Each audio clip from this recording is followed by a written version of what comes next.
I bought my Royal Enfield Interceptor 650 in the Baker Express colors from Go Easy Motorcycles in Peoria, Arizona on February 13th, 2020. That day and into the cold night, I rode it to Vail, Arizona. Rode 187 miles that first trip. What fun it was. I rode every chance I could. Royal Enfield has a very conservative running-in period. I was always careful to respect those limitations. Then one beautiful Arizona evening, she rolled over 300 miles, and I headed straight for the garage. You see, I'm an aircraft mechanic, and I couldn't wait to hit the 300 miles so I could tear into my new machine and do the 300-mile periodic maintenance items. And what fun that was. I wasn't thinking at the time I would have a YouTube channel, so I just took pictures for myself. Very sorry, no videos. I downloaded the Royal Enfield service manual and owner's manual and printed out the needed pages. The owner's manual has the same inspection guide, but when you need procedures, torque values, and such, you need the service manual. I will go through the periodic maintenance schedule items in order. Item number 1, engine oil. Replace. Got a nice clean white t-shirt to stretch over the oil drain bucket and drain the hot oil. No, I'm not married anymore. You want to guess why? The manual calls out for an ELF oil, which I could not get. I know someone at Pro Circuit who checked with their race team engineer, and they recommended trying Maxima Pro Plus, which I am using. I've been following Stuart Fillingham's YouTube channel since I started researching to purchase my Royal Enfield, and he and others are using Silcoline products, which I would like to do. I just today found out you can purchase them from silcolinestore.com. Item number 2, engine oil filter element. Replace. I replaced with a new Royal Enfield filter and torqued. The old filter I cut open and only found 5 very small shiny particles, which were not magnetic. Only a few specks of carbon. I was very pleased. The periodic maintenance schedule has 2 minor discrepancies between the service manual I'm using and my USA owner's manual. The service manual has item number 3, engine oil strainer in sump, magnetic drain plug, and item number 13, pulse air valve pipes and hose clip. The owner's manual omits item number 3, magnetic drain plug. I think that's because the Interceptor doesn't have an oil strainer, but I feel item number 3 still could be used for inspecting magnetic drain plug for magnetic particles and cleaning. Also, the Interceptor does not have the service manual's item number 13, pulse air valve, and the owner's manual doesn't have you checking or replacing the reed valves.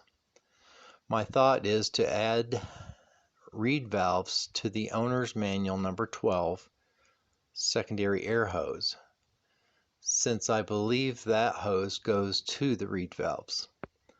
Plus later on at 40,000 kilometers, 25,000 miles, and 48 months, I will check with Royal Enfield and see if the reed valves and secondary air hose should be replaced at that time. Kind of makes sense to me. Item number 3, engine oil strainer in sump, magnetic drain plug. Clean. It was very clean, just some carbon, no magnetic particles. Installed with a new washer and torqued. The new Royal Enfield oil filter came with a drain plug washer, which I thought was very thoughtful. Item number 4, inlet and exhaust valve clearance. Inspect and adjust. That was fun, and I got to see a bit of the craftsmanship of the inside of the engine, and I was very impressed. They all needed adjustment. A very simple procedure. Loosen the lock nut, adjust the screw until you get drag on the feeler gauge, and tighten the lock nut. Like in aviation, with critical items like this, I got a pair of eyes to double check my work. My son is also a mechanic and races motocross, so I had a pair of critical eyes looking over my work. Item number 5, spark plug. Clean and adjust. Yeah, clean and adjust, except in my case it was drop and replace. Yes, Mr. Klutz here dropped a spark plug. Never, never, never use a spark plug you dropped. Just assume it's cracked internally and buy a new one. And I recommend only buying genuine Royal Enfield spark plugs. Since this was during that time when parts were hard to get, I did some research to try and find other compatible plugs. I talked to a Bosch engineer who just couldn't dumb it down for me, but the short story was, they make that plug special per Royal Enfield specifications. I installed 2 new ones and put the spare used one where? Yeah, you guessed it, in the bag. Item number 6, high tension lead for crack. Inspect. Item number 7, rubber hose, air filter to throttle body. Inspect. Number 8, rubber hose, inlet manifold, adapter. Inspect. Item number 9, evaporative emissions equipment rubber hoses. Inspect. These are all just an inspection. I like to clean the rubber off with 303 aerospace protectant and then check for cracks, condition, routing, and tightness. Everyone has their go-to products. That's one of mine. Item number 10, fuel filter, external. Not do it this time. Item number 11, air filter element, clean. The air filter is under the inspection panel on the left side of the bike. This is a paper filter, so do not clean it with water or solvents. Tapping the filter on the concrete floor may be enough to knock out the dirt. If using an air gun, hold the filter a safe distance away in case the air pressure is strong enough to tear the filter. Make sure to clean out the inside of the air box also. Item number 12, vent pipe under air filter box. Not do it this time. Item number 13, pulse air valve pipes and hose clip.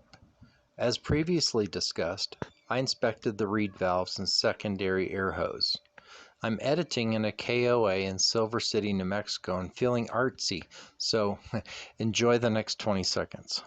Okay, here's the front of the engine, and with my expensive pointer,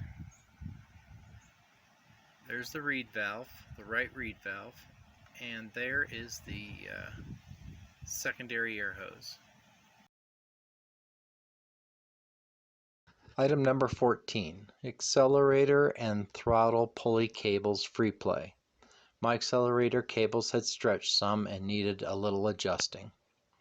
Item number 15, clutch cable lever free play. My clutch cable also needed a bit of adjustment. Item number 16, hand levers pivot points lubricated. Item number 17, brake pads, front and rear. Inspect and replace if needed. Mine were fine. Item number 18, brake disc fluid level, front and rear. And again, mine were fine.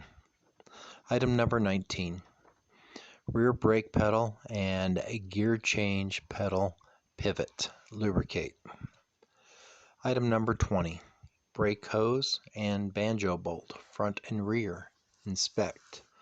I did all those and had no problems.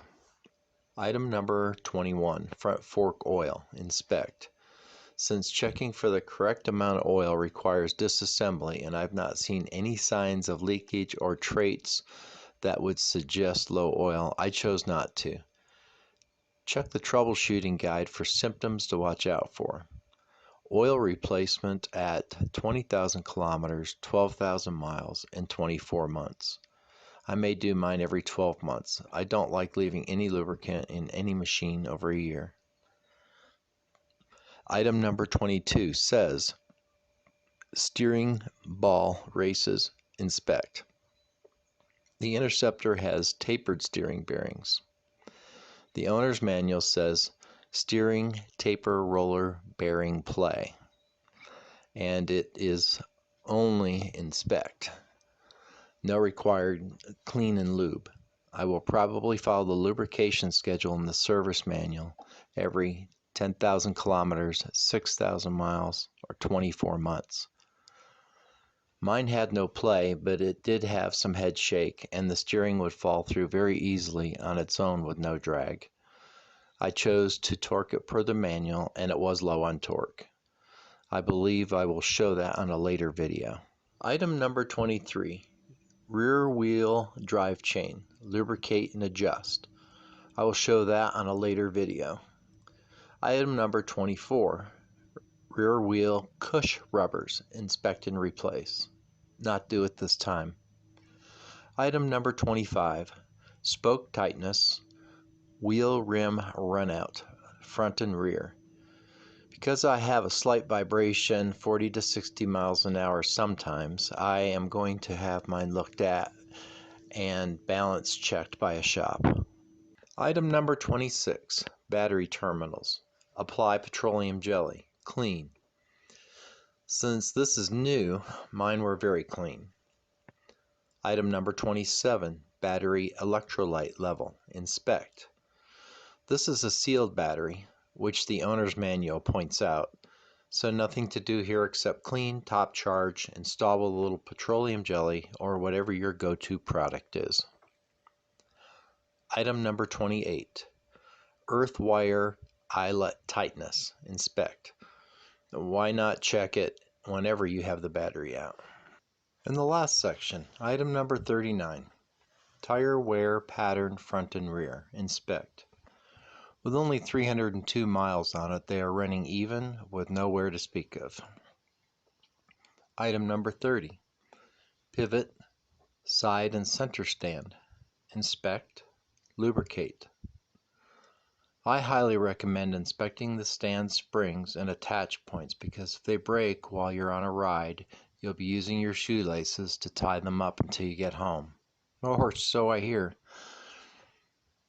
Item number 31, rider and pillion footrest pivot, inspect, lubricate.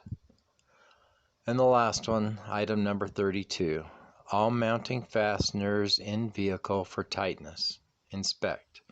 Everything I touched was tight. This motorcycle truly is made like a gun. Here's where I'm staying while finishing editing this video. Silver City, New Mexico, KOA.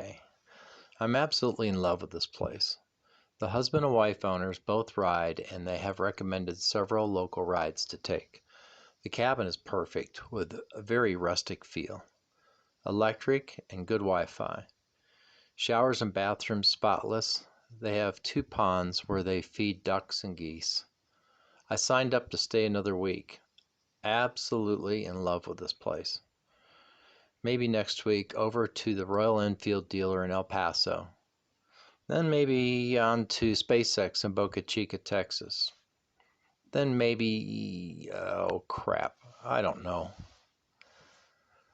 As always, I appreciate your watching. Thank you from, yep, you guessed it, me and my Royal Enfield.